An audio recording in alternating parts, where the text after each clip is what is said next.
Hello and welcome to another episode of Latitude. I'm Maruf Raza. The commissioning of India's biggest aircraft carrier, INS Vikramaditya, by Defense Minister A.K. Antony in Russia gives India enormous maritime strategic advantages and reinforces the country's aspirations to become a major Asian power. And later in the show, even as Foreign Minister Salman Khurshid leads India's delegation at the CHOGM summit in Colombo, the absence of India's Prime Minister Dr. Manmohan Singh from the Commonwealth Summit in Sri Lanka will have a visible impact on India's ability to influence the government in Sri Lanka, just as New Delhi's stock continues to decline within India's neighborhood. Our guest this week is Mr. Rahul Roy Chaudhary, a senior fellow for South Asian Studies at the International Institute for Strategic Studies in London. Mr. Rahul Roy Chaudhary is the author of India's Maritime Security, and he will highlight the strategic relevance of INS Vikramaditya for India's Navy and the South Asian region. He will be joining us from London. And later in the show, to discuss India's foreign policy challenges in the neighborhood, we will be joined by Dr. C. Raja Mohan from the Observer Research Foundation in New Delhi.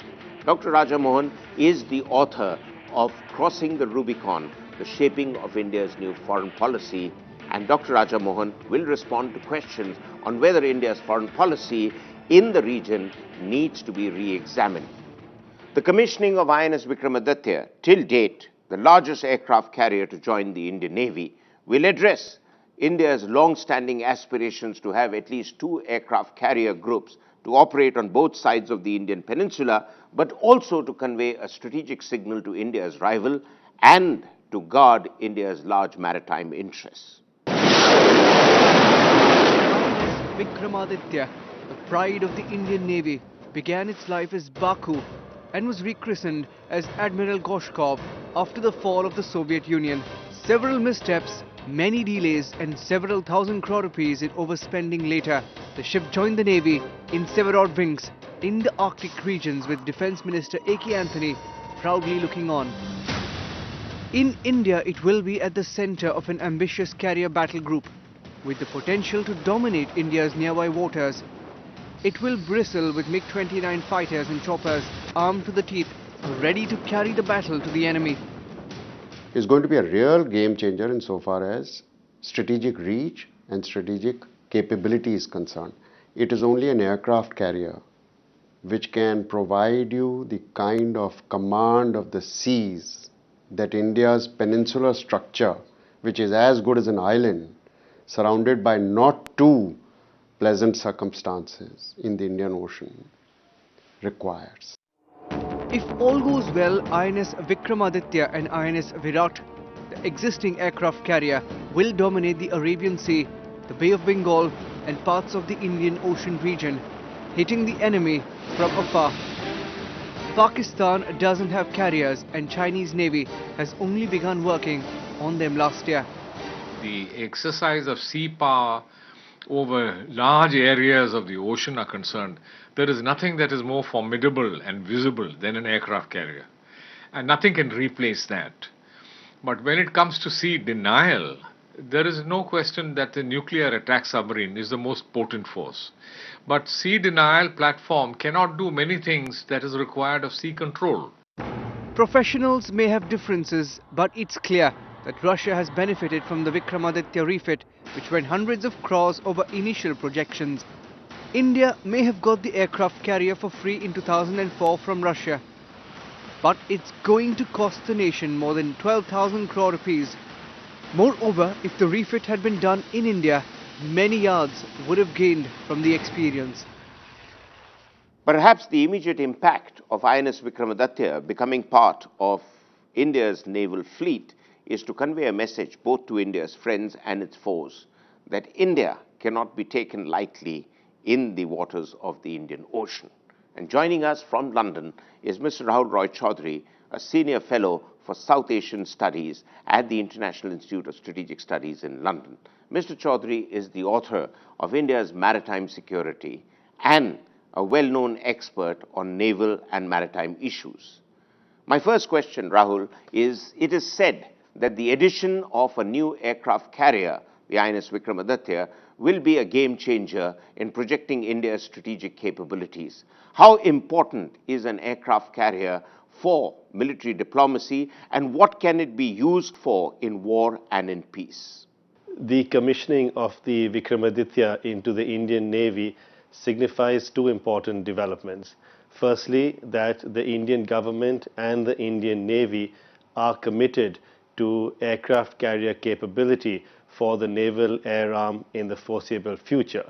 This is important as even though the Indian Navy has been operating an aircraft carrier for the last 52 years, there have been occasions when it wasn't clear whether this would continue or not. The second important development is that an aircraft carrier is not just an instrument of war, it is also a powerful tool for power projection and diplomacy. And this is the case as well for the Vikramaditya, where the acquisition of the Vikramaditya clearly indicates that India is keen to seek an influential role in the Indian Ocean region. China is fast emerging as a key maritime player in the Indian Ocean region, even as India maintains aircraft carrier groups, apart from the US, in the Indian Ocean region. So how do you see the maritime rivalry coupled with America's pivot to Asia affecting our regional security and the dynamics of this region? The growth and expansion and the growing reach of the People's Liberation of Army Navy in China is of concern to India. We've seen several statements made by serving chiefs of the Indian naval staff on this issue, particularly in terms of Chinese naval activities in the Indian Ocean.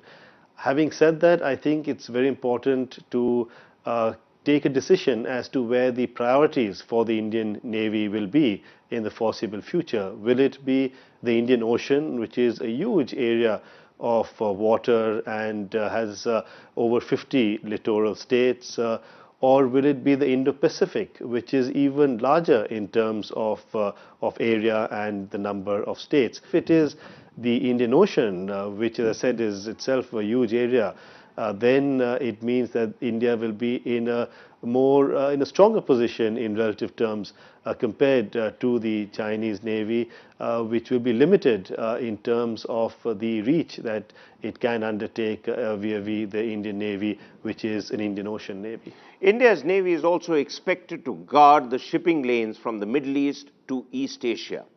Does it have really the capabilities to achieve all that is being expected from the Navy in the coming years? In the last few years, we've heard the term net security provider being envisioned in terms of the Indian Navy's roles and responsibilities in the Indian Ocean or the Indo-Pacific region.